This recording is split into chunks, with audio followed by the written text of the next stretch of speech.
খারাপ আচরণ করতে পারে না। খারাপ আচরণ ওইগুলোই করে যারা সমাজের নিকৃষ্ট কীট। ভালো মানুষ কোনোদিনও ভালো মানুষের সাথে খারাপ আচরণ করতে পারে না। আমরা যদি প্রশ্ন করি কোরআন ও হাদিস ও ইসলাম, কোরআন হাদিস ইসলাম এগুলোই তো আমাদের মূল মন্ত্র। তুমি আমাদেরকে বলে দাও আমাদের মধ্যে ভালো মানুষ কারা? প্রশ্ন করবো না? আমি দাঁড়ে টুপি রাখছি আর আমি ভালো রাখছি। দাঁড়ে টুপি রাখলে কি ভালো হয়? এদেশের কিছু নামদারি আলেম কোরআনগারের চাইতেও খারাপ টকশোতে বসে ইসলামের বিরুদ্ধে, সাধারণ মানুষের বিরুদ্ধে আর আমরা কোনো কথা বলি না। এখন টুপি আর দাড়ি লেবাস লাগিয়ে ধর্মের নামের ব্যবসায়ী এক শ্রেণীর লোকেরা আছে, যারা ইসলামকে, আসল ইসলামকে নষ্ট করে দিচ্ছে। এক আলেম একই কোরআনের কথা একজন বলে মায়ের খায়, গালি খায়, জালিমের রসান হলে পড়ে, আর একজন আলেম একই কোরআনের কথা বলে আনন্দে চলাফেরা করে। তাহলে কোন এক জায়গায় মনে হয় সমস্যা আছে, হয়তো এরকম হওয়ার তো কথা না, সবার সাথে একে আচরণ হওয়ার কথা ছিল। আমরা যদি বলে কোরআন তুমি আমাদেরকে জানিয়ে দাও, আমাদেরকে জানিয়ে দাও আমাদের মধ্যে ভালো মানুষ কারা, যাদের টুপি দাড়ি জুব্বাইরা ভালো মানুষ, নাকি যারা নামাজ কালাম করে, যারা রোজা রাখে না, আলেম ওলামা কারা ভালো মানুষ? আল্লাহর নবী 1400 বছর আগে বলে দিয়েছেন, আল্লাযীনা ইযা যুকিরাল্লাহ, যাদেরকে দেখলে আল্লাহর কথা মনে হয়, যাদেরকে দেখলে ধর্মের কথা মনে হয়, এই লোকগুলোই হচ্ছে সবচাইতে ভালো মানুষ। যাকে দেখলে পরে আল্লাহর কথা মনে হয়, পরকালের কথা মনে হয়, এই লোকটাই কি ভালো মানুষ। সেটা সাধারণ একজন মানুষ হতে পারে। সাধারণ অনেক মানুষ আছে না, যারা মাদ্রাসায় পড়ে নাই, আলেম না, ইমাম না, কিন্তু এত সুন্দর আচরণ, এত সুন্দর আমল, যে তাকে দেখলে পরে আল্লাহ আল্লাহ মানুষ মনে হয়। এরকম সাধারণ মানুষ আছে না? আমার মূর্খ মানুষ আছে যে পড়াশোনায় জানে না, কিন্তু আল্লাহ আল্লাহ মানুষ। আল্লাহ আল্লাহ মানুষ হওয়ার জন্য কিন্তু আলেম হওয়া শর্ত না। আল্লাহ আল্লাহ মানুষ হওয়ার জন্য তাকওয়া দরকার। কি দরকার? আল্লাহকে ভয় করে চলা দরকার। যে আল্লাহকে ভয় করে চলে সেই ভালো মানুষ। তো আমরা যা ওইদিকে যাবো না। কিয়ামত সম্পর্কে আমরা আলোচনা করতেছিলাম যে পৃথিবীতে একদিন কি হয়ে যাবে, ধ্বংস হয়ে যাবে, শেষ হয়ে যাবে, কেউ থাকবে না। কিন্তু আমরা এখানে মুসলমান দাবি করার পর কেউ নামাজও পড়ি, ইসলাম পালন করি, আবার অনিসলামিক কার্যকলাপের সাথে যুক্ত। এইসব কার্যকলাপ নিয়ে কি আমরা জান্নাতে যেতে পারবো? রাসূলকে আপনারা কি ভালোবাসেন? ভালোবাসেন? কেমন ভালোবাসেন? দেখেন তো একটা নমুনা দিন। আল্লাহ নবী বলেছেন,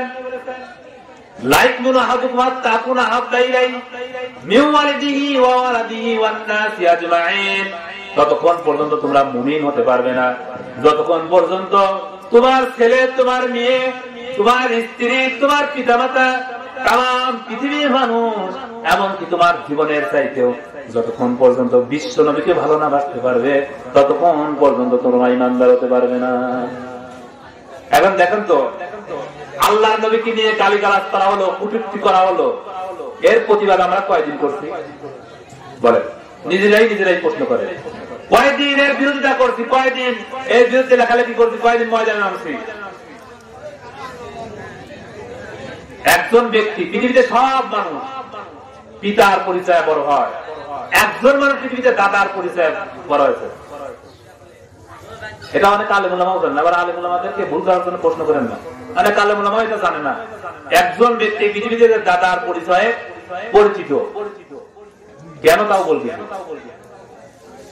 পৃথিবীর সব মানুষকে বলা হয়, যেমন ওমর ইবনে খাত্তাব, উসমান ইবনে আফফান, আলী ইবনে আবি তালিব, অর্থাৎ আলী তার নাম, আবি তালিব তার পিতার নাম, উসমান তার নাম, আফফান তার পিতার নাম, মুহাম্মদ ইবনে আব্দুল্লাহ অর্থাৎ মুহাম্মদ সাল্লাল্লাহু আলাইহি ওয়াসাল্লাম তার পিতার নাম আব্দুল্লাহ। কিন্তু একজন ব্যক্তি আছে তার নামের সাথে তার পিতার নাম না দিয়ে দেওয়া হয় তার দাদার নাম। তার নামটা কি জানেন? তার নাম উবাইদা ইবনুল জাররাহ রাদিয়াল্লাহু তাআলা আনহু। কেন তার নামটা তার দাদার নামে লেখা হয়? এখন এটা আমরা জানি, বলবো নাকি?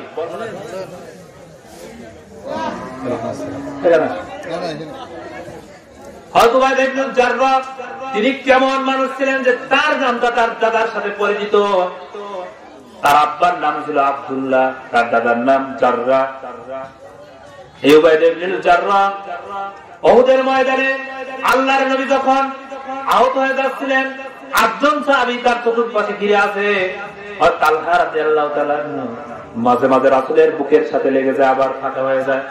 আল্লাহর নবী বললেন, তালহা কিছু বুঝতেছি না, মাঝে মাঝে তুমি আমার শরীরের সাথে লেগে যাও, আবার মাঝে মাঝে ফাঁকা হয়ে যাও, কারণটা কি? আর তালহা রাদিয়াল্লাহু তাআলা বললেন, হে আল্লাহর রাসূল, পিছন থেকে এত জোরে তীরগুলো আমার পিঠের মধ্যে বিঁধে যাচ্ছে, মাঝে মাঝে আমার আশঙ্কা হচ্ছে আমার পিঠ দিয়ে বিঁধে আমার বুক দিয়ে বের হয়ে আপনার শরীরে বিঁধে না যায়। এই আশঙ্কার কারণে আমি মাঝে মাঝে ফাঁকা হয়ে যাই, যাতে আমি আক্রান্ত হই, আপনি আল্লাহ রাসূল যেন আক্রান্ত না হন। মাঝে মাঝে বল্লম গুলো এত জোরে জোরে আসতেছে, মনে হচ্ছে আমি আক্রান্ত হয়ে যাওয়ার পর আপনি আক্রান্ত হয়ে যাবেন, এই জন্য মাঝে মাঝে আপনার কাছ থেকে আমি একটু ফাঁকা হয়ে যাই। উবাইদা ইবনুল জাররাহ সেই যুদ্ধেই ছিলেন। তালহা রাদিয়াল্লাহু তাআলা আনহুর এই কথা শুনে আল্লাহর নবী বললেন, ও আমার সাহাবারা, যদি এই পৃথিবীতে কোন জীবন্ত শহীদকে তোমরা দেখতে চাও, হযরত তালহার দিকে তাকাও। লোকেরা হযরত তালহার দিকে লক্ষ্য করলেন, তার শরীরের মধ্যে একটা দুইটা নয়, শত্রুদের তীরের আঘাত 80টার উপর তার শরীরের মধ্যে লেগে আছে। 80টা তীর মারার পর লাগার পরেও তার মৃত্যু হয় নাই। আল্লাহ রাসূল তার উপাধি দিলেন জীবন্ত শহীদ। এরপরে হযরত তালহা আহত হয়ে গেলেন, আল্লাহ রাসূল সাল্লাল্লাহু আলাইহি সাল্লাম আহত হয়ে গেলেন। তার দাঁতে 2টা দাঁত ভেঙে গেল, মাথার হেলমেট মাথায় ঢুকিয়ে তিনি বেহুশ হয়ে পড়ে গেলেন, রক্ত ঝরল আল্লাহ রাসূলের। কিছুক্ষণ পর একটা জোরে আওয়াজ হলো, আল্লাহ রাসূল আক্রান্ত হয়ে গেছেন। আবু বকর চিৎকার দিলেন, সব সাহাবী ফুয়ায় ফুয়ায় কাঁদতেছেন, যে আর যুদ্ধ করে কি হবে, যদি আল্লাহ রাসূলই না থাকে তাহলে আর দেশে কি হবে। সব সাহাবা একরাম জড়ো হয়ে গেল, দেখতেছেন যে আল্লাহ রাসূল সাল্লাল্লাহু আলাইহি সাল্লাম বেহুশ অবস্থায় পড়ে আছেন, রক্ত বের হয়ে চলে যাচ্ছে, লোহার হেলমেট তার মাথার মধ্যে ঢুকানো। আবু বকর রাদিয়াল্লাহু তাআলা বললেন, এখনই রাসূলের এই হেলমেটটা বের করতে হবে, না তো রাসূল বেশি রক্তকরণ হয়ে মারা যেতে পারে। এই ঘটনা শোনার পরে উবাইদা ইবনুল জাররাহ রাদিয়াল্লাহু তাআলা তিনি চিৎকার দিয়ে বললেন, রাসূলের এই হেলমেটটা কেউ খুলতে পারবে না, এটা খোলার অধিকার একমাত্র আমি উবাইদাই রাখি। এই আওয়াজটা যখন আবু বকর রাদিয়াল্লাহু তাআলার কানে চলে গেল, তিনি থেমে গেলেন। উবাইদা ইবনুল জাররাহ আসলেন, বললেন, আমি কেন এর অধিকার রাখি তোমরা শোনো। বদরের প্রান্তরে মুসলমানেরা ছিল 313 জন, আমরা কাফেরেরা ছিল 1000। এই 313 জন মুসলমানের মধ্যে আমি একজন ছিলাম, আর 1000 কাফেরদের মধ্যে আমার আব্বাও ছিল। কার আব্বা? উবাইদার আব্বা আব্দুল্লাহ।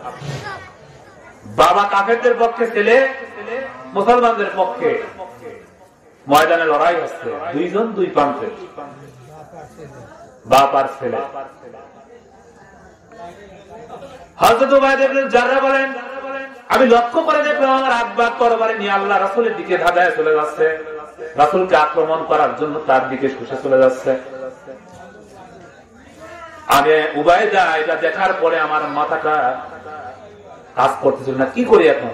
একদিকে আমার আব্বা, আর একদিকে আল্লাহ রাসূল, আমি কার পক্ষে এখন কি করি? হযরত আবু উবাইদা ইবনুল জাররাহ বলেন, আমি দৌড়ে গিয়ে আমার আব্বা এবং রাসূলের মাঝখানে চলে গেলাম। আমার আব্বাকে আস্তে করে আমি দূরে সরায় নিয়ে গেলাম, আল্লাহ রাসূলকে আমি সেভ করলাম। এরপরে অনেকক্ষণ পর আমি আবার লক্ষ্য করলাম আমার আব্বা আবারও আল্লাহ রাসূলকে হত্যা করার জন্য এগিয়ে যাচ্ছে। এই দৃশ্য দেখার পরে আমি আবারও চলে গেলাম, এবারও তাকে আমি পাশ থেকে সরাইয়া দিলাম, কৌশল করে সরাইয়া দিলাম। পরের বার আমি লক্ষ্য করলাম আমার আব্বা আবারও চলে যাচ্ছে। এইবার আমি মনে মনে ভাবলাম, আমি যদি লক্ষ্য না করি আর হঠাৎ যদি আমার আব্বাকে রাসূলের উপর আক্রমণ করে, আল্লাহ রাসূল আক্রান্ত হয়ে যাবে, আল্লাহর কাছে কি জবাব দেব? এই চিন্তা করে দৌড়িয়ে গিয়ে আল্লাহ রাসূলকে সেভ করে তরবারি দিয়ে এক কোপে আমার আব্বার মাথাটাকে তার দেহ থেকে শেষ করে দিলাম। আমার আব্বা জমিনে পড়ে ওখানেই মারা গেলেন। আমি উবাইদা আল্লাহ রাসূলকে এত পরিমাণ ভালোবাসি, রাসূলের ভালোবাসার সামনে আমার পিতার ভালোবাসা কোনো কাজেই লাগে নাই। আর পিতাকে শেষ করে দিতে, কিন্তু আল্লাহ রাসূলের গায়ে কোনো টুকা লাগতে, এর নাম ছিল রাসূলের প্রতি ভালোবাসা। আবু উবাইদা ইবনে জাররাহ বললেন, এই জন্য আমি চাই রাসূলের মাথার থেকে এই লোহার খণ্ডটা আমি বের করলাম। হাত দিয়ে বের করলেন না, দাঁত দিয়ে বের করতে দিলেন, উবাইদার দাঁতও ভেঙে গেল। তাদের ভালোবাসা আর আমাদের ভালোবাসা কি হয়? রাসূলের সাথে যারা চলতেন তাদের চরিত্র, তাদের আমল, আখলাক, তাকওয়া কত উন্নত মানের ছিল। আবার যে সবগুলোই ভালো ছিল এমনটাও না। এখানে যে সবাই ভালো দুনিয়াতে শুনতে যায় এমনটা হতেই পারে না। যে একজন এলোমেলো থাকবেই। আল্লাহ রাসূলের পিছনে সরাসরি 3 জন নামাজ পড়ছেন। তার মধ্যে একজন ছিল আব্দুল্লাহ ইবনে উবাই ইবনে সালুল। রাসূলের পিছনে নামাজ পড়তো, রাসূলের মতো জুব্বা পরতো, লম্বা দাড়ি, পাগড়িতে কোনো কিছুতে তার কমতি ছিল না। কিন্তু সে ছিল মুনাফিক। সব জায়গায় আল্লাহ রাসূলকে মানত, কিন্তু রাজনৈতিক জীবনে রাসূলকে মানত না। এখন এক শ্রেণীর লোক আছে, সব কথা বলবেন সমস্যা নাই, রাজনৈতিক কথা বললে তার গায়ে জ্বালা ধরে যায়। বুঝবেন এইটাই ওই মুনাফিকের উদ্দেশ্য।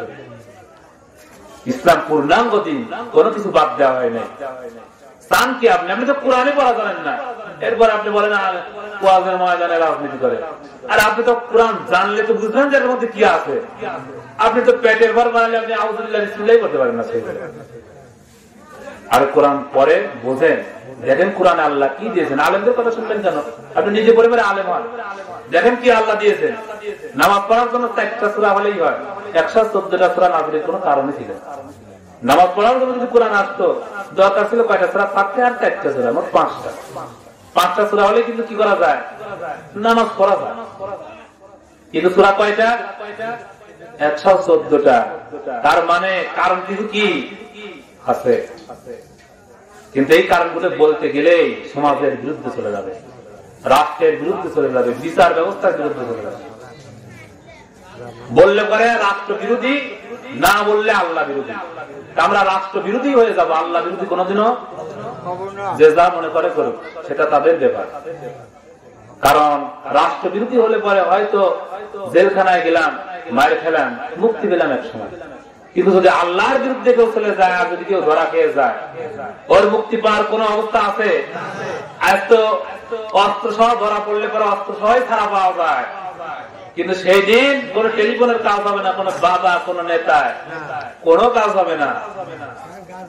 সেদিন যার যার ব্যক্তিগত জীবনের আমলই তার সামনে এসে দাঁড়িয়ে যাবে। আমরা এখন আল্লাহর কোরআন থেকে একটু জানার চেষ্টা করি। তো কিয়ামতটা সম্পর্কে আমরা জানলাম যে সবকিছু কি হয়ে যাবে? ধ্বংস হয়ে যাবে। ধ্বংস যখন হয়ে যাবে তখন চুরমার হয়ে গেল, মানুষগুলো মাটির সাথে মিশে গেছে। এখন কই মানুষ কি আর জীবিত হওয়া সম্ভব? হ্যাঁ, কেউ বলতে সম্ভব না। মাটি যার সময় কি দোয়া করেন? একটা দোয়া করেন, আসলে এটা দোয়া না, সূরা তাহার আয়াত। মিনহা খালাকনাকুম ওয়া ফিহা নুঈদুকুম ওয়া মিনহা নুখরিজুকুম তারাতান উখরা। এই মাটি থেকে তোমাদের সৃষ্টি করা হয়েছে, মাটির মধ্যেই তোমাদের কানা হবে, আবার এর থেকে তোমাদের বের করা হবে। কিন্তু আমরা অনেকের কবর কাটতে গিয়ে দেখি যে যাকে আগে দাফন করা হয়েছে পয়সা একদম মিশে গেছে, হাড্ডু ভালোভাবে পাওয়া যায় না, ও কিভাবে জীবিত হবে? আল্লাহ বলেন, যখন তোমার নাম ছিল না, কোন চিহ্ন ছিল না, পরিচয় ছিল না, তখন আমি তোমাকে অস্তিত্ব দিয়েছি। তোমার একটা নাম হয়েছে, একটা পরিচয় হয়েছে, তোমার একটা আকৃতি হয়েছে। আকৃতি ছাড়া যদি তোমাকে আকৃতি দান করতে পারি, তাহলে কিভাবে বলো আকৃতি হওয়ার পরে আবার তোমাকে পুনরায় জীবিত করতে পারবো না? আলাইসা যালিকা বিকাদিরিন আলা আইয়ুহিয়াল মাউতা। আমি শুধু তোমাদেরকে সৃষ্টি করবো এমনটাই না, তোমাদের হাত পায়ের যে রেখাগুলো আছে, এই রেখাগুলো সবই তোমাদেরকে আবার পুনরায় উঠানো হবে। ছাড় দেওয়া হবে না কাউকে, নাস্তিক হোক আস্তিক হোক, সবাইকেই উঠানো হবে। আল্লাহ তাআলা বলেন, মানুষের চোখগুলো দাঁড়িয়ে যাবে এই দৃশ্যগুলো দেখে। কিয়ামতের এত কঠিন দৃশ্য হবে, মানুষেরা বলবে, ইয়াকুলুল ইনসানু ইয়াউমাইযিন আইনাল মাফার। আজ পালাবো কোথায়? এই বিপদ থেকে আজ আমরা যাবো কোথায়? কে আমাদেরকে রক্ষা করবে, আমাদের পক্ষে কথা বলবে? আজ উকিল খুঁজে পাওয়া যাবে না, নেতা খুঁজে পাওয়া যাবে না, পীর খুঁজে পাওয়া যাবে না, বাবা মা কেউ খুঁজে পাওয়া যাবে না। লোকেরা বলবে পালাবো কোথায়? আল্লাহ বলতেছেন কাল্লা লা ওয়াজার, কোন পালানোর জায়গা নাই। জমিনটাই তো সমতল করে দেওয়া হবে, সমান করে দেওয়া হবে, উঁচু নিচু থাকবে না, কোন নদী নালা গাছপালা কিছুই থাকবে না। আল্লাহ বলতেছেন ইলা রাব্বিকা ইয়াউমাইযিনিল মুস্তাকর, সেদিন ঠাই হবে তোমার প্রতিপালকের সামনে, আল্লাহর সামনে সব দাঁড়িয়ে যাবে। ইয়াউমা ইয়াকুলুন নাসু লিরাব্বিল আলামিন, সব সেদিন তার রবের সামনে সারি সারি দাঁড়িয়ে যাবে, কেউ কথা বলার সাহস পাবে না। দেখবে সেই সমস্ত শিশুরা ছোট্টবেলায় মারা গেছে, সেই সব শিশু মানুষরা কিয়ামতে উঠে কিয়ামতের বিভীষিকা থেকে বৃদ্ধ মানুষে পরিণত হয়ে যাবে, তাদের চুলগুলো পেকে যাবে সাথে সাথে মুহূর্তের মধ্যে। কত বড় ভয়ঙ্কর দৃশ্য হলে পরে শিশু মানুষের বৃদ্ধতে পরিণত হয়। আল্লাহ বলেন শুধু তাই নয়, এত কঠিন হবে, মানুষগুলো দৌড়াতে থাকবে আর পালানোর চেষ্টা করবে। আল্লাহ বলেন না, কোথাও পালানো যাবে না। বিচারের জন্য আল্লাহ একটা মিজান, দাড়িপাল্লা স্থাপন করবেন। কি স্থাপন করবেন? দাড়িপাল্লা। দাড়িপাল্লা দিয়ে কি করবেন? আল্লাহ কি ওজন করবেন? ধান চাউল, মানুষের নেকি আর বডি, পাপ পুণ্য দুইটা আল্লাহ তুলে দিবেন। আমরা একটা সূরাতে প্রতিদিনই পড়ায় ইমামি তেলাওয়াত করে, ফাআম্মা মান থাকুলাত মাওয়াজিনুহু ফাহুয়া ফি ঈশাতিন রাদিয়া। আল্লাহ যখন মিজান স্থাপন করবেন, ওই মিজানের পাল্লায় যার আমলনামা ভালো আমল গুলো যার ভারী হয়ে যাবে, তাকে আল্লাহ তাআলা সন্তুষ্টির একটা জীবন দান করবেন। আর যার আমলনামা হালকা হয়ে যাবে, আল্লাহ তাআলা তাকে একটা অশান্তির জীবন দান করে দিবেন। এখন এই শান্তির জীবন আর অশান্তির জীবনটা সম্পর্কে কি আমাদের জানা আছে? ওই শান্তিটা কেমন আর ওই অশান্তিটা কেমন? সম্মানের সাথে নেওয়া হবে না জাহান্নামে, কেমন করে নেওয়া হবে আল্লাহ তাও বলে দিয়েছেন। ইয়াউমা ইউদাউনা ইলা নারি জাহান্নামা দাআ হাযিহিন নারুল্লাতী কুনতুম বিহা তুকাযযিবুন। দুনিয়ার মধ্যে যেই সব মিথ্যাবাদীরা ছিল, যারা মানুষের নামে মিথ্যা বলতো, আল্লাহর নামে মিথ্যা বলতো, মানুষের নামে মিথ্যা সাক্ষ্য দিত, এরকম লোক আছে না নাই? মিথ্যা সাক্ষ্য দিতে ভালো ভালো মানুষকে দুনিয়া থেকে বিদায় করে দিচ্ছে। এই মিথ্যাবাদীদেরকে আল্লাহ তাআলা ধরবেন, মুকাজ্জিবিন, ধাক্কা দিয়ে তাদেরকে জাহান্নামে ঢুকিয়ে নিয়ে যাবে। আল্লাহ ইয়াউমা ইউদাউনা, ধাক্কা মারা হবে, ইলা নারি জাহান্নামা দাআ, ধাক্কার পর ধাক্কা দিয়ে জাহান্নামের গেটের দিকে নিয়ে যাওয়া হবে। হাযিহিন নার, আর বলা হবে না সেই জাহান্নাম, সেই আগুন, আল্লাতী কুনতুম বিহা তুকাযযিবুন, সেই জাহান্নামকে তোমরা অস্বীকার করেছিলে। তোমরা বলেছিলে আমরা এখানে বেঁচে আছি, এখানেই মরে শেষ হয়ে যাবো, আর উঠতে হবে না। ওরা বলতো কি, এই বেলা ভাই মদ খেয়ে নাও, কাল নিশীথের ভরসা কই, চাঁদনি জাগবে যুগ যুগ ধরে, আমরা তো আর রব না সই। নগদ যাবাও হাত পেতে নাও, বাকির খাতায় শূন্য থাক, দূরের বাদ্য লাভ কি শুনে মাঝখানে যে বেজায় থাক। ওরা বোঝাতো নগদ যা পাও, এই যে নামাজ এখন পড়লে পরে কিয়ামতে পাওয়া যাবে, এটা অনেক দূরের কথা, এই কাজ করার দরকার নেই, এটা বাকি। হজ করলে আল্লাহ জান্নাত দিয়ে দিবেন, এত টাকা খরচ করার দরকার নেই, এটা বাকি। যাকাত দিলে মাল কমে যাবে, এটা বাকি। জিহাদের ময়দানে গিয়ে রক্ত দিলে জীবন দিবে, এটা তো বাকি। নগদ যা পাও, নাস্তিকদের কথা তাই গ্রহণ করো, এই বেলা ভাই মদ খেয়ে নাও, কাল নিশীথের ভরসা কই, চাঁদনি জাগবে যুগ যুগ ধরে, আমরা তো আর নব না সই। তারা বুঝাতে চায় শয়তানি বদমাইশি যা করার তা করে নাও, মৃত্যুর সাথে সাথে সব শেষ হয়ে যাবে, আর কোনোদিনও উঠতে হবে না। এরকম নাকি? উঠতেই হবে, আল্লাহর কাছে ফিরে যেতেই। কে নেতাকে, হুজুরকে, পীর, কাউকে আল্লাহ ছাড় দেয় নাই, নবীদেরকে ছাড় দেওয়া হয়নি। যে বিশ্ব নবী, তাকেও বিদায় নিতে হয়েছে মৃত্যুর মাধ্যমে, আর আল্লাহকে আমাদের ছাড় দিবেন? সম্ভব না। আল্লাহ বলছেন শোনো, এদের যখন ঢুকানো হবে, وسيق الذين كفروا إلى جهنم زمرا জাহান্নামীদেরকে ধাক্কার পর ধাক্কা মারা হবে।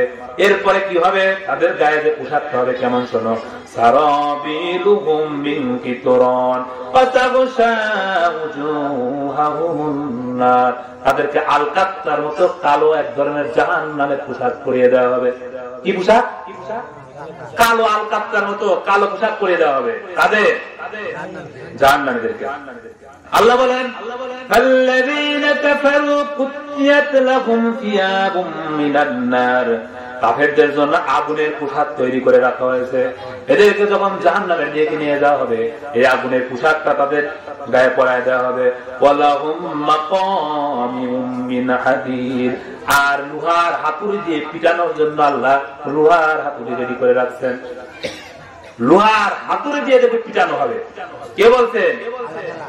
মাকামিউম মিন হাদিদ, লোহার হাতুড়ি দিয়ে এদেরকে পিটানো হবে। আজকে ক্ষমতা পাওয়ার পর কত মানুষকে কত কাজে পিটাও, কত মানুষের উপর নির্যাতন করো, মরো, এরপর দেখো ফেরেশতারা হাতুড়ি নিয়ে রেডি আছে। জালেমদের জুলুম কিভাবে, এর শাস্তি, এর স্বাদ কিভাবে পাওয়ার দরকার আল্লাহ তাআলা তা উত্তম ভাবে রেডি রাখছে। শুধু মরো, যতই যাই করো, মরতে হবেই। এরপর আল্লাহ বলেন যখন তাদেরকে জাহান্নামে ঢুকানো হবে, তখন জাহান্নামের ভিতরে ঢুকে জাহান্নামের শাস্তি দেখে তারা চিৎকার মেরে দিবে, ইউরিদুনা আন ইখরিজু মিনান নার ওয়ামা হুম বিখারিজিনা মিনহা ওয়া লাহুম আযাবুম মুকিম।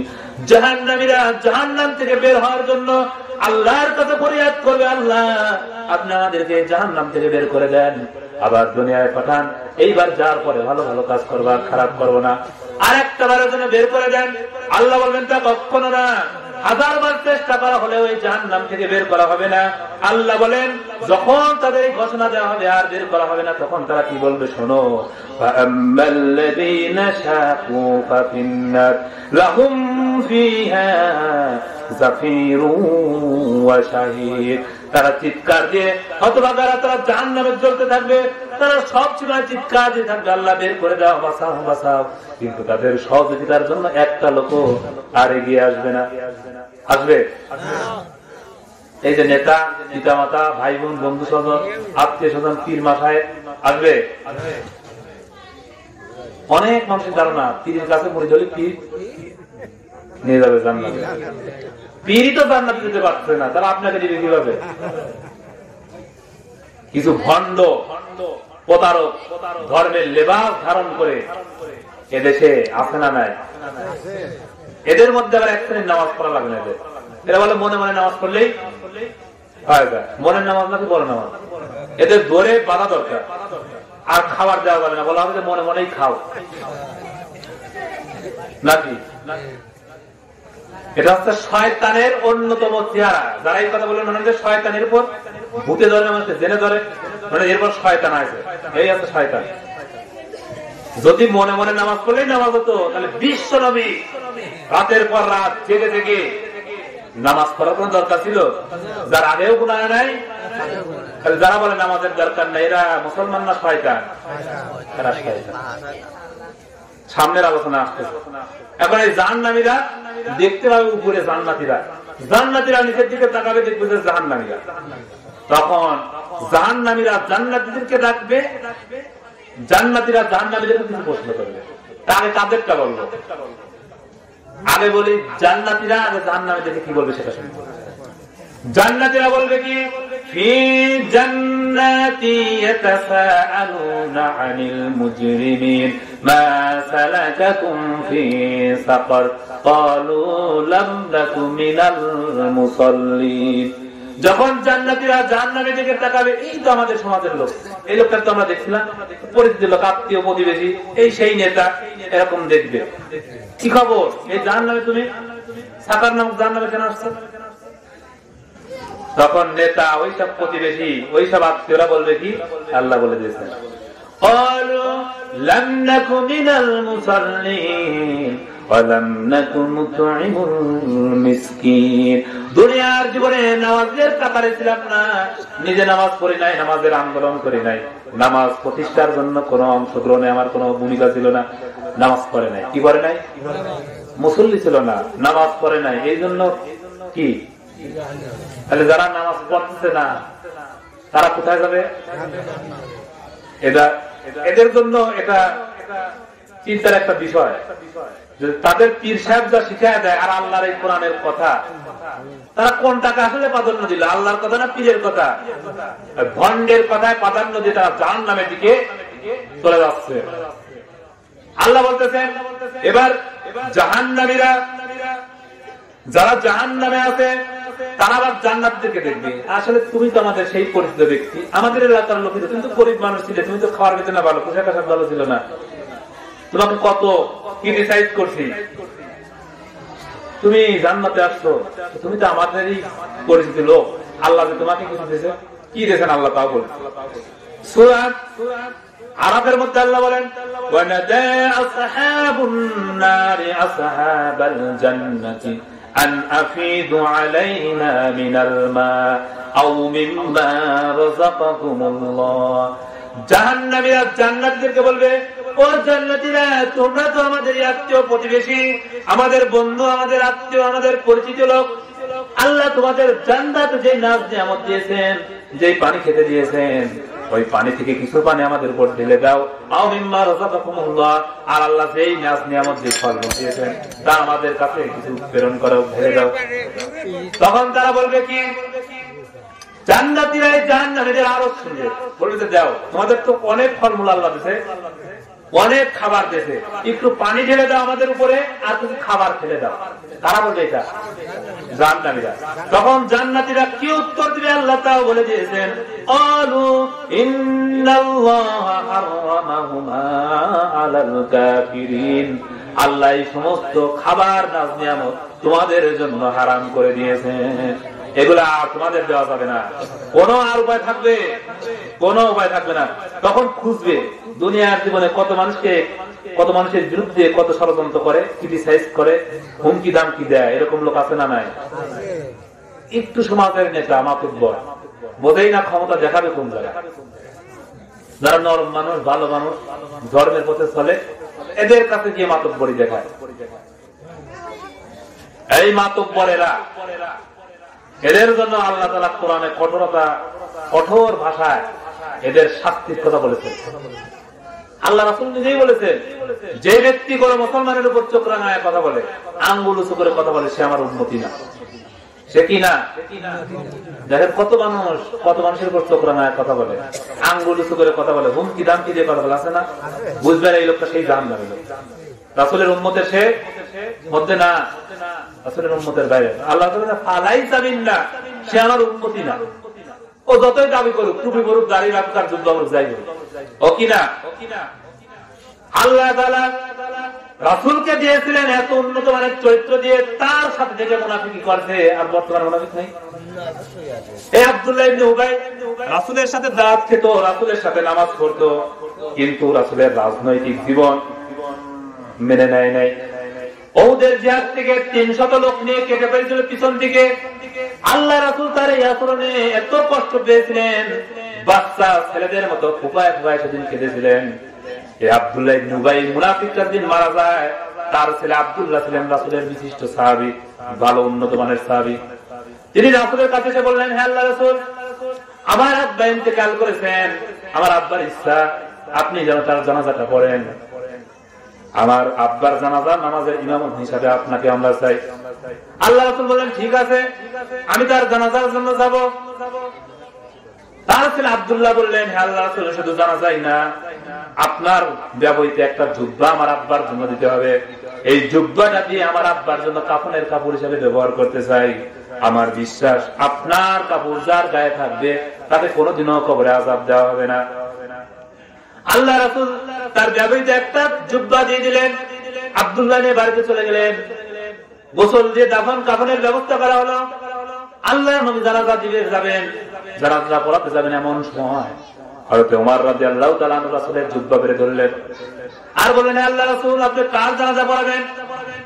এ তো সেই মুনাফিক যে অসংখ্যবার আপনাকে কষ্ট দিয়েছে, ইফকের ঘটনায় আপনার বিবিদের সামনে, আপনার স্ত্রীদের নামে মিথ্যা অবাদ দিয়েছিল এই লোকটা। বর্তমানে কিছু মানুষ আছে যাদের শুধু কাজই ভালো ভালো মানুষের নামে মিথ্যা কথা ছড়ানো আছে না? নামাজি নামের আগে নামাজ পড়ে, ভালো কাজ করে, এই লোকের কালার করার জন্য কত মিথ্যা কথা মানুষের মধ্যে প্রচার করে, এরকম লোক আছে না? নাই। এটা তো মুনাফিকদের স্বভাব। হয়তোবার বলেন এই সেই লোক যে আপনার স্ত্রীর নামে মিথ্যা জেনার অভাব দিয়েছিল, এই উপায় আপনি কি তার জানাজা পড়বেন? আপনার কি মনে নাই ওহুদের জিহাদ থেকে 300 লোক নিয়ে কেটে পড়েছিল পিছন থেকে? আপনি কি সেই মানুষের জানাজাটা পড়বেন? হে আল্লাহ রাসূল, খবরদার এই লোকটার জানাজা পড়াতে আপনি যাবেন না। আল্লাহর নবী বললেন, ওমর, আল্লাহ তাআলা এখন আমাকে নিষেধ করেন নাই, আল্লাহ আমাকে এখনো বাধা দেন নাই, এই জন্য আমি যাব। আল্লাহর নবী গেলেন, জানাজা রেডি হয়ে গেছে। রাসূল সাল্লাল্লাহু আলাইহি ওয়াসাল্লাম তার লাশটা দেখে তার মুখে তার থুতু মুবারক দিয়ে দিলেন, তার থুতুটাও দিয়ে দিলেন। আল্লাহ নবী বললেন, কেন আমি তার জানাজা পড়ব? শোনো, এই লোকটা কিছুটা হলেও আমার জন্য একটু কষ্ট স্বীকার করছিল, ভালো কাজ করেছিল। সমাজে কিছু লোক আছে না এরকম, কিছু ভালো কাজ করছে, কিছু ভালো কাজ আছে, কিন্তু গোটা জিন্দেগিটাই আসল গুলোই খারাপ। এই জন্য আল্লাহ রাসূল বললেন, তার এই জন্য একটু আমরা প্রতিদান স্বরূপ একটু তার জানাজা আমরা পড়াই। আল্লাহর নবী যখন জানাজায় দাঁড়িয়ে যাবেন, আল্লাহ তাআলা সূরা তাওবার 80 নম্বর আয়াতে বলেছেন, তখন এই একটা আল্লাহ জিবরাইলকে পাঠিয়ে দিলেন। এই সূরা তাওবার কয় নম্বর আয়াত? 80 নম্বর আয়াত। ইস্তাগফির লাহুম আও লা তাস্তাগফির লাহুম ইন তাস্তাগফির লাহুম 70 মাররা। হে নবী, এই মুনাফিকের জন্য যদি একবার না এক করবে, যদি 70 বার যদি আপনি ক্ষমা চান, এরপরেও আমি আপনার দোয়ার জন্য কবুল করব না। কোন নবী আপনি কি জানেন? যে নবীর হাত তোলা লাগে না, মুখ দিয়ে বলা লাগে না, শুধু মনে মনে ইচ্ছা করে না, দোয়া কবুল হয়ে যায়। আল্লাহ রাসূল যখন মক্কা থেকে মদিনায় হিজরত করলেন, তখন নামাজ পড়তেন জেরুজালেমের মসজিদুল আকসার দিকে হয়ে, 16 থেকে 17 মাস ওই দিকে নামাজ পড়তেন, কাবার দিকে না, ফিলিস্তিনের মসজিদের দিকে নামাজ পড়তেন। কিন্তু আল্লাহ রাসূলের ইচ্ছা ছিল কি, কাবার দিকে মুখ করে নামাজ পড়া। একদিন জোহরের নামাজের সময় আল্লাহ তাআলা আয়াত নাযিল করে দেন, قد نرى تقلب وجهك في السماء। হে নবী, আমি লক্ষ্য করতেছি আপনি বারবার আকাশের দিকে তাকাচ্ছেন। আল্লাহর নবী চায় যে আমার কিবলাটা যেন কাবার দিকেই হয়ে যায়, কিন্তু সরাসরি মুখ দিয়ে বলে না। আল্লাহ মনের ইচ্ছা জেনে সাথে সাথে কোরআনের আয়াত নাযিল করে কিবলা পরিবর্তন করে দিয়েছিলেন। শুধু মনে ইচ্ছা চায়, তাই দোয়া করুন। হযরত আবু হুরায়রা রাদিয়াল্লাহু তাআলা আনহু ঘটনা জানেন না? দেখেন আল্লাহ রাসূলের দোয়া কিভাবে করবেন। হযরত আবু হুরায়রা রাদিয়াল্লাহু তাআলা আনহু তিনি একদিন আল্লাহ রাসূলের দরবার থেকে বাড়িতে ফিরতে অনেক রাত হয়ে গেল, দেরি হয়ে গেল। বাড়িতে ফেরার পর তার মা জিজ্ঞাসা করলেন, আবু হুরায়রা তখন কোথায় ছিলা? আবু হুরায়রা রাদিয়াল্লাহু তাআলা আনহু জবাব দিলেন, যে কদম মুবারক চুমো দিতে পারলে ধন্য হয়ে যায় মানুষ, সেই বিশ্ব নবীর কদমে আমি এতক্ষণ ছিলাম, সেখান থেকে আসতে আমার দেরি হয়ে গেছে। হযরত আবু হুরায়রা বলেন, আমার মা ছিল মুশরিক, আল্লাহর নবীর নাম শোনার সাথে সাথে তার গা জ্বলে উঠলো। তিনি খুব ক্ষিপ্ত হয়ে গেলেন, আমাকে মায়া শুরু করলেন। এরপরে আমি আল্লাহ রাসূলের কাছে আসলাম, কাঁদতে থাকলাম। আমার কান্না দেখে আল্লাহর নবী বললেন, আবু হুরায়রা কান্দো কেন? আবু হুরায়রা বললেন, আমার মা আমাকে মেরেছেন। হযরত আবু হুরায়রা রাদিয়াল্লাহু তাআলা বললেন, আমার মা আমাকে মেরেছেন।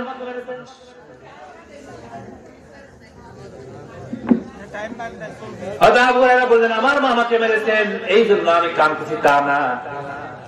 আল্লাহ রাসূল বললেন, তাহলে কেন কাঁদো? তিনি বললেন, হে আল্লাহ রাসূল, আমি জানি কোন বিষয়ে যদি আপনি আল্লাহর কাছে হাত তোলেন, আল্লাহ রাব্বুল আলামিন সেই দোয়া কোনদিনও ফেরত দেন না।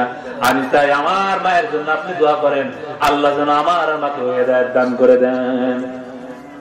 আল্লাহর নবী 2 হাত তুললেন আর বললেন, আল্লাহুম্মা ইহদিকা উম্মাকা আবু হুরায়রা, হে আল্লাহ আবু হুরায়রার মাকে তুমি হিদায়াত দান করে দাও। আবু হুরায়রা এই কথা শোনার সাথে সাথে দৌড় আরম্ভ করে দিলেন। পিছন থেকে সাহাবায়ে কেরাম লক্ষ্য করলেন, আবু হুরায়রা খুব জোরে বাড়ির দিকে দৌড়াচ্ছে। পিছন থেকে গিয়ে সাহাবায়ে কেরাম তার জুব্বা টেনে ধরলো। এত শান্ত স্বভাবের মানুষ, এত নরম মানুষ, এত ভদ্র সাহাবী খুব কম আছে আল্লাহ রাসূলের। কোনদিনও কারোর প্রতি উঁচু আওয়াজে কথা বলেন না, কোনদিনও কারোর সাথে অশান্তি ফাসাদের মধ্যে জড়ান না। আজকে তার কি হলো, এত তাড়াহুড়া করেন কেন? জিজ্ঞাসা করলো আবু হুরায়রা দৌড়াও কেন? আবু হুরায়রা বললেন, তোমরা আমাকে ছেড়ে দাও, আমি দৌড়ায় গিয়ে আমার বাড়িতে পৌঁছাতে দেখতে চাই।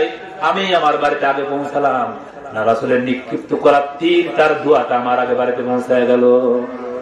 আর আবু হুরায়রা বলেন, দৌড়ায় দৌড়ায় আমি যখন বাড়িতে গেলাম, যাওয়ার পরে আমি ডাক দিলাম মাকে, বলে আমি যখন ডাক দিলাম আমার মা ঘরের ভিতর থেকে আমার আওয়াজ দিল, বললো আবু হুরায়রা একটু অপেক্ষা করো, আমি আসতেছি। আবু হুরায়রা বলেন, আমার মায়ের এই কণ্ঠের মধ্যে আমি নরমিয়াত খুঁজে পেলাম। আমার মনে হলো আমার আসার আগে বিশ্ব নবীর দোয়া তার জায়গা মতো পৌঁছায় গিয়েছে। যে বিষয়ে দোয়া করেন, ইচ্ছা করেন, কবুল হয়ে যায়। আর সেই নবী দোয়া করতেছেন জানাজায় দাঁড়িয়ে, আর আল্লাহ বলতেন 70 বার দোয়া করলেও। কথা কি বুঝতেছেন? আমি ঘটনা দিতে বললাম এই জন্য, যে নবী ইচ্ছা করলে বলার সাথে সাথে দোয়া কবুল হয়ে যায়, আর সেই নবী জানাজা তারা বলতে আমি 70 বারই দোয়া করবো, আর আল্লাহ বলতে কবুল করবো না। তাহলে বিষয়টা বোঝেন। এখন কত টাটকা নিকৃষ্ট মুনাফিক মারা যায়, আমরা যায় জানাজা করলে মাফ হবে? আল্লাহ বলে দিলেন, আল্লাহ রাসূল বলেন, যদি 70 বার না হয় আমি বেশি করবো, তাও আল্লাহ মাফ করে দেন। কারণ আল্লাহ রাসূলের দোয়ার সাথে কি আল্লাহ তাআলা আয়াতের শেষে বলে দিলেন, ফালাই ইয়াগফিরুল্লাহু লাহুম। হে নবী, আমি যদি আপনাকে কিয়ামত পর্যন্ত হায়াত দেই, আর কিয়ামত পর্যন্ত যদি এর জন্য দোয়া করতেই থাকে, আমি আল্লাহ কিয়ামত পর্যন্ত এর জন্য দোয়া কবুল করব না। তাহলে বর্তমান সমাজে দাড়ি টুপি পরা আলা মুনাফিক আছে না নাই? নামাজ পড়ার গোয়েন্দাগিরি করে, মসজিদে মুসলিমরা কি বলে, কি আলোচনা করে, মসজিদের ইমাম কি বলে, মসজিদ ইমামের প্রতি গোয়েন্দাগিরি আছে না নাই? জুমার দিন আসলে বেশি বোঝা যায়। এইসব মুনাফিকদের জানাজা পড়াই দিছে, কিন্তু ইমাম, সমাজের ইমাম, তার ইমামতি করতেই হয়, না করলে কিছু দালাল আছে ইমামতি করার জন্য। ইমামতি করবে ঠিকই, এর জন্য অজু না করে জানাজা পড়া ঠিক, অজু করলেও তো কবুল হবে না। সুতরাং এর জন্য অজু না করে জানাজা পড়া শুধুমাত্র ইমামতি ঠিক রাখার জন্য, কারণ এর জন্য আল্লাহ নিজে নিষেধ করতেছেন জানাজা পড়া যাবে না। তাহলে কবরের পাশে তো কি দোয়া করবো? আল্লাহ কি বলেন শোনেন, এই সূরার 84 নম্বর আয়াতে আল্লাহ তাআলা বিশ্ব মানব জাতিকে সতর্ক করে জানিয়ে দিচ্ছেন, এই আব্দুল্লাহ ইবনে উবাই চলে যাবে আর মুনাফিক শেষ হয়ে যাবে এমনটা না। কিয়ামত পর্যন্ত আব্দুল্লাহ ইবনে উবাই উত্তরসূরিরা থাকবে, মুমিনরাও থাকবে। মুমিনদেরকে যারা কষ্ট দেয়, এই উবাই উত্তরসূরিদের জানাজা পড়াও জায়েজ নাই, কবরের কাছে যাও জায়েজ নাই। কিন্তু বড় বড় কিছু হুজুরেরা তাদের নামে এমন দোয়া করে, মানে জান্নাতে একবারে দিয়েছে। এদের জন্য দোয়া করা হারাম, এদের কবরের কাছে হারাম। আল্লাহ নিজেই বলতেছেন, আল্লাহ বলতেছেন ওয়ালা তুসাল্লি, খবরদার এর জন্য নামাজ পড়বেন না, আলা আহাদিন মিনহুম মাতা, তারা যখন মারা যায় তারা জানাজা নামাজ পড়া যাবে না।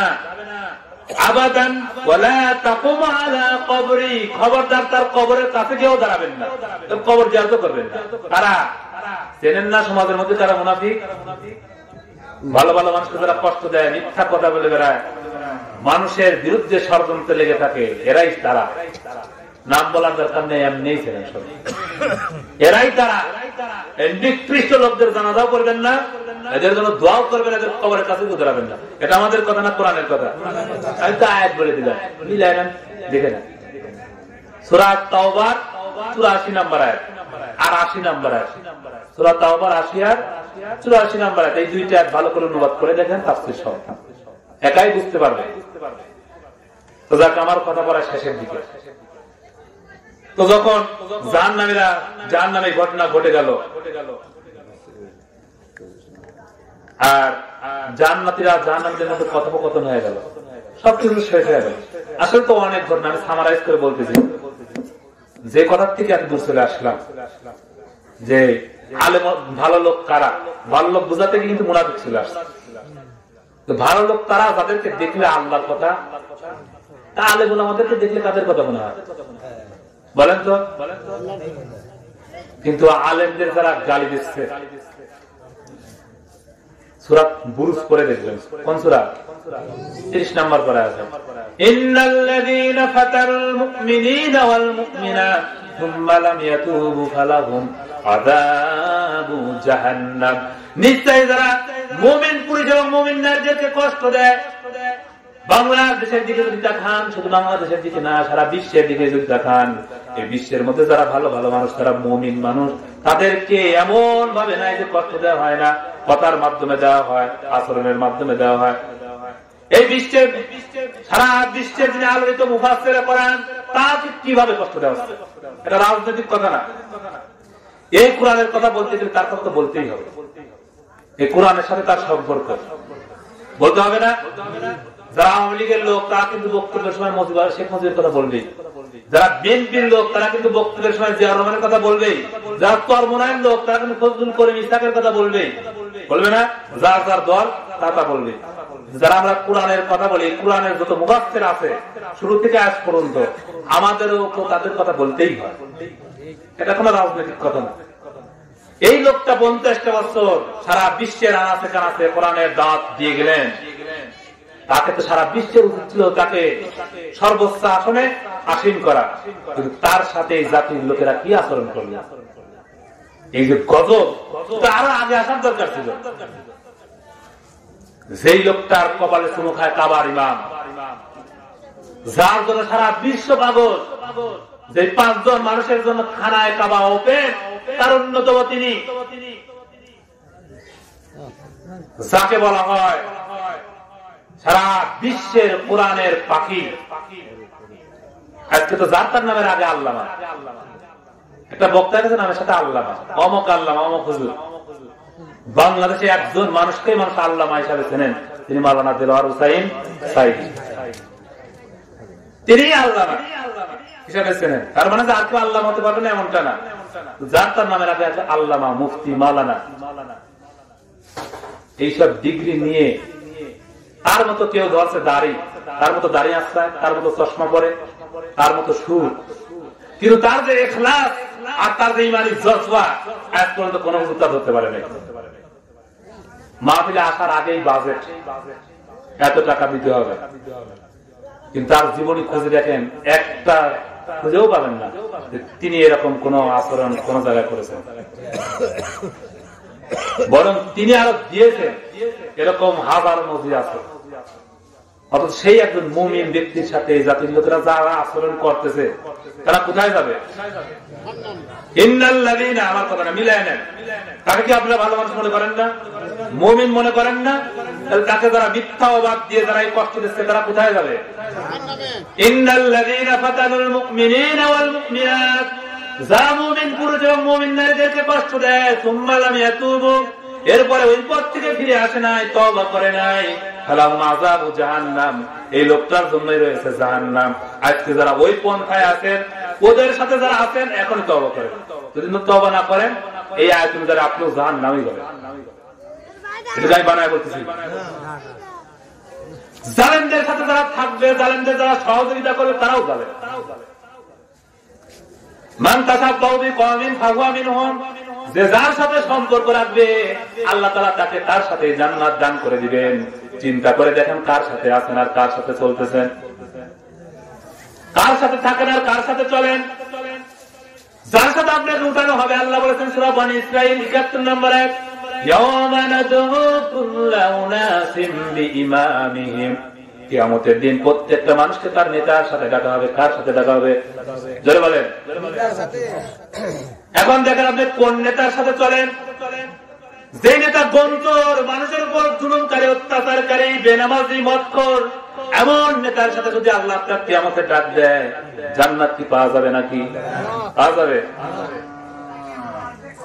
যে নেতা মিথ্যা মামলা মানুষের নামে চাপায় দেয়, যে মানুষ, যেই নেতা কোরআনের বিরুদ্ধে অ্যাকশন নেয়, কোরআনের মাহফিলে বাধা দেয়, যেই নেতা আলেমদের সামনে বিয়াদবি করে, সেই নেতার ব্যক্তি, পরিবার, সমাজ, রাষ্ট্রীয় জীবনে ইসলাম নাই, এমন নেতার সাথে উঠলে কি জান্নাত পাওয়া যাবে নাকি? কথা কি বুঝতে চান? বাংলা কথা। আর চলতে হবে কাদের সাথে? যাদের সাথে নামাজ আছে, কোরআন আছে, ইসলাম আছে, আল্লাহর জমিনে আল্লাহর আইন প্রতিষ্ঠার কাজ আছে, এমন লোকদের সাথে যদি চলেন আর মেশেন, যদি মৃত্যু পর্যন্ত থাকতে পারেন, আমার বিশ্বাস আল্লাহ ওই পর্যন্ত যদি জ্ঞান, এলেম, আমল যদি নাও থাকেন, আল্লাহ তাদের সাথেই জান্নাত দান করে দিবেন। তাহলে এখন সিদ্ধান্ত নেওয়ার সময়। বেনামাজির সাথে থাকবো না নামাজের সাথে থাকবো? চোরের সাথে না ভালো মানুষের সাথে? জালেমের সাথে না মাজলুমের সাথে? আজ মাজলুমদের পক্ষে লক্ষ্য। এই জায়গায় বলতেন ঠিক, ময়দানে যখন কোন কাজের কথা আসে তখন আর খুঁজে পাওয়া, এই তো ইমানদার। এর নাম হয় ইমানদার। ইসলামের জন্য কায়দে খুঁজে শেষ, কিন্তু ইসলামের জন্য যদি টাকা ছাড়ার জন্য যাওয়া যায় আর খুঁজে পাওয়া যাবে না। এর নাম কি ইমান?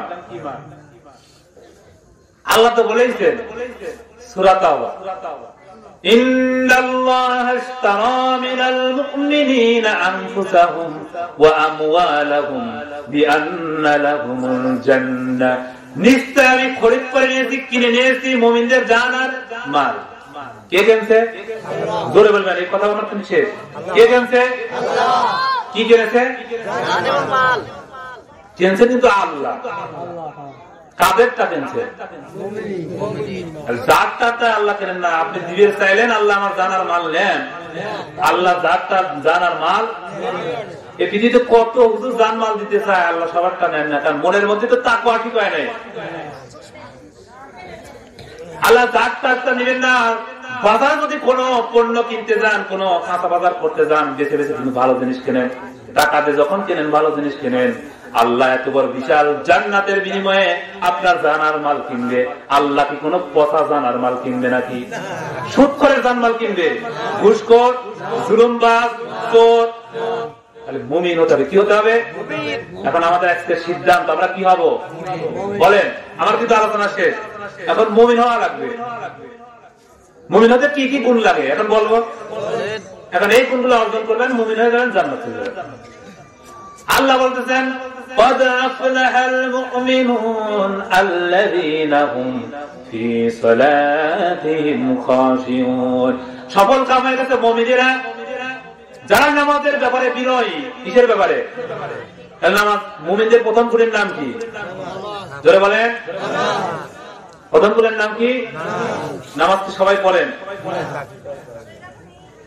আল্লাহ বলতেছেন মুমিনদের প্রথম গুণ হচ্ছে নামাজ। সূরা বাকারা শুরু করবেন, মুত্তাকিদের গুণাবলীর কথা বলা আছে, ওখানেও আল্লাহ নামাজের কথা বলেছেন। আল্লাযীনা ইউমিনুনা বিল গায়বি ওয়া ইউকিমুনাস সালাতা ওয়া মিম্মা রাযাকনাহুম ইউনফিকুন। যারা দৃশ্যের উপর বিশ্বাস স্থাপন করে আর সাথে সাথে তারা নামাজ কায়েমের আন্দোলন করে। নামাজ কি করতে হবে? কায়েম করতে হবে। নামাজ পড়তে শুধু না, কায়েম মানে কি? সবাই মিলে যেটা করা হয় তার নাম কায়েম। জানেন, একটা মসজিদে একটা ইমাম নেওয়া হবে। এখন আমাদের সমাজে যারা মসজিদের ইমাম, তাদের জুব্বা পরে, দাড়ি রাখে, টুপি রাখে।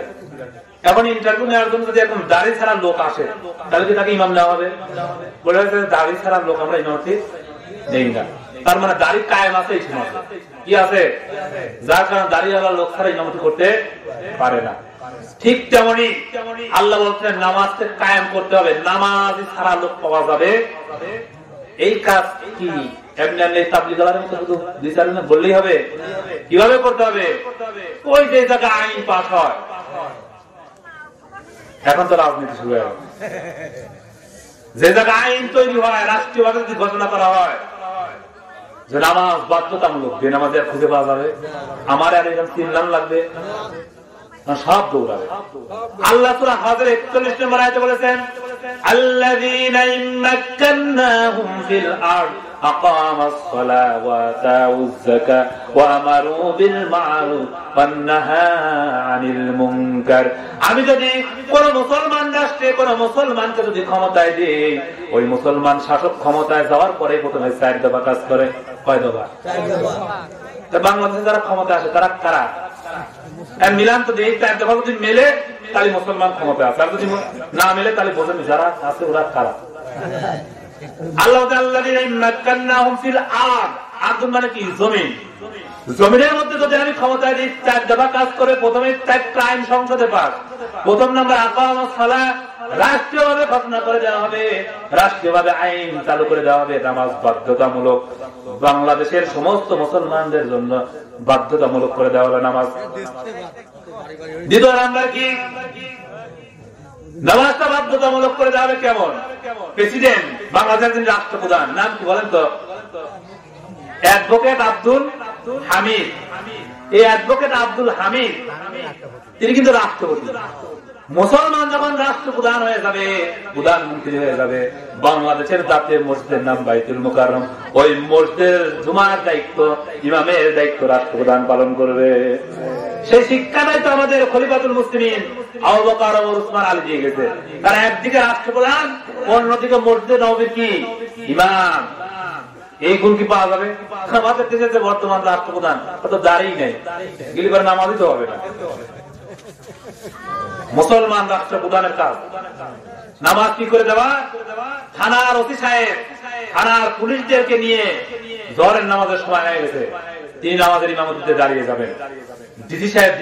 ডিসি অফিসে তার কর্মচারীদের নামাজ আদায় করবেন। কলেজের প্রিন্সিপাল, বিশ্ববিদ্যালয়ের চ্যান্সেলর তার ছাত্রদের নিয়ে তিনি নামাজের ইমামতি করবেন। এই পরিবেশটা যদি কায়েম হয়ে যায়, বাংলাদেশে অন্যায় আর খুঁজে পাওয়া যাবে? জোর করেও কি আর অন্যায় করানো যাবে? এই কথাই তো আমরা বলি, এটাই নাকি রাজনীতি। এটার নাম কি আসলে রাজনীতি? এটা কোরআনের নীতি, এটা বলতেই হবে। না বললে পরে তার বিরুদ্ধে চলে গেলাম।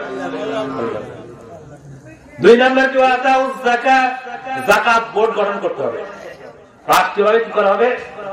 সরকার একটা বোর্ড গঠন করবে, যাকাত মন্ত্রণালয় থাকবে, মন্ত্রী থাকবে, যার কাজ হবে বাংলাদেশ যত ধনী আছে তাদের তালিকা প্রণয়ন করে তাদের টাকার নির্দিষ্ট হারে যাকাত আদায় করবে। এই টাকা যদি কালেকশন করা হয়, কয়েক বছর আগের রিপোর্ট, বাংলাদেশে যদি প্রত্যেক বছর যাকাত সঠিকভাবে কালেকশন করা হয়, কয়েক বছর আগের রিপোর্ট, তাহলে প্রত্যেক বছর 20,000 কোটি টাকা আদায় করা হবে। কত কোটি? এই 20,000 কোটি টাকা যদি জনগণের কল্যাণে খরচ করা হয়, এই দেশ অনেক উন্নত হয়ে যাবে না? যারা অভাবী আছে তাদের কি আর অভাব থাকবে? তাহলে দেশটা কিন্তু স্বাবলম্বী হয়ে যাবে, ডিজিটাল বাংলাদেশ হয়ে যাবে। তখন যেই ডিজিটাল বাংলাদেশ গড়ার জন্য বাংলাদেশ সরকার কাজ করতেছে। আজকে পদ্মা সেতু 31তম প্ল্যান বসানো হয়ে গেল, যেটার মাধ্যমে পদ্মা সেতু কিন্তু বাংলাদেশের বাইরের সহযোগিতা ছাড়াই নিজেদের টাকায় কিন্তু হয়ে গেল।